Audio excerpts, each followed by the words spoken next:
You know that feeling when you're just stuck in a conflict and it feels like there's no way out?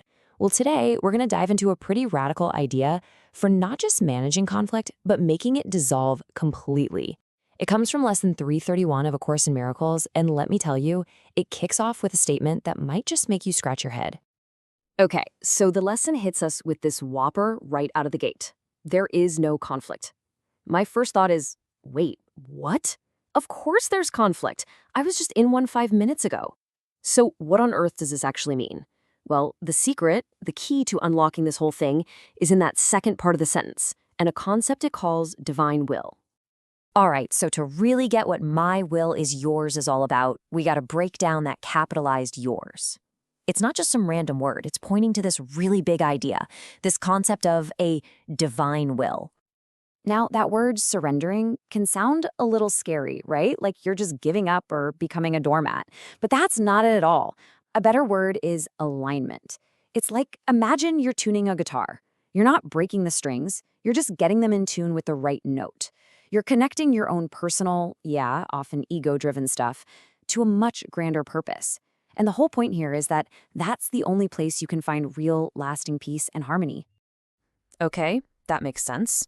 If alignment is the secret to peace, then where the heck does all this conflict come from in the first place? Well, the lesson has a pretty bold answer. It all boils down to one single illusion.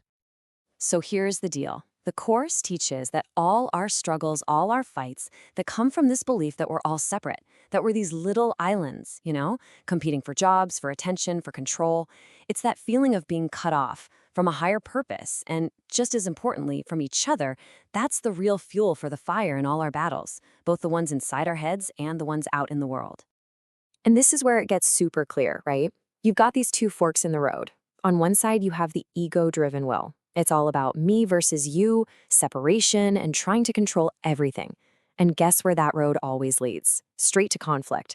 But if you take that other path, the aligned will, your entire GPS reroutes. Suddenly, it's about unity, about harmony. And that desperate need to control things, it just kind of melts away. What you get instead is this incredible sense of purpose. It's a total game changer. Okay, I know what you might be thinking. This sounds great as a theory, but how does it work in the real world? Like on a Tuesday afternoon when my boss is driving me crazy? Well, let's bring this down from the clouds and look at how this shift actually plays out in real life. Let's talk about your career. Ever feel like you're stuck between two choices? Like, do I take the job that I like or the one that actually helps people and makes a difference? The Course says, hey, that's a false conflict. That's just your ego setting up a battle that doesn't need to exist. When you align with a higher purpose, you start asking a different question. How can I find the path that does both? You start looking for a career that's fulfilling for you because it's making a real contribution. And just like that, the conflict disappears. And this works in our relationships too, which is huge. You know how it is when you get into an argument? The ego's first move is always to win, right? To prove you're right and they're wrong. But what if in that moment you could just pause and consciously ask yourself, okay, what's the best possible outcome for everyone involved here? Man, that changes everything. The whole vibe shifts. You go from fighting to figuring things out together. The argument isn't a battle anymore. It becomes a bridge to understanding each other better. All right, so this is all great stuff, but how do we actually do it? How do we make this a habit instead of just a cool idea? Well, the lesson doesn't leave us hanging. It gives us a really simple, practical toolkit to start using right away. It really just boils down to a simple 3-step practice. First up, meditation. And we're not talking hours on a cushion here, just a few minutes quietly focusing on that core phrase. It's amazing how it can quiet down all that ego chatter. Second, journaling. Grab a notebook, think of a real conflict you're dealing with, and just write about it through this new lens of alignment. Seriously, you will be shocked at the new ideas and solutions that pop onto the page. And finally, number 3 is affirmation. Just repeating, my will is aligned with yours as you go about your day. It's like a little rudder for your mind, steering you back on course, especially when you feel that tension starting to rise. So, if there's one thing to really take away from all this, it's this. This isn't about giving up who you are or what you want. Not at all. It's about making your will more powerful by plugging it into a bigger source.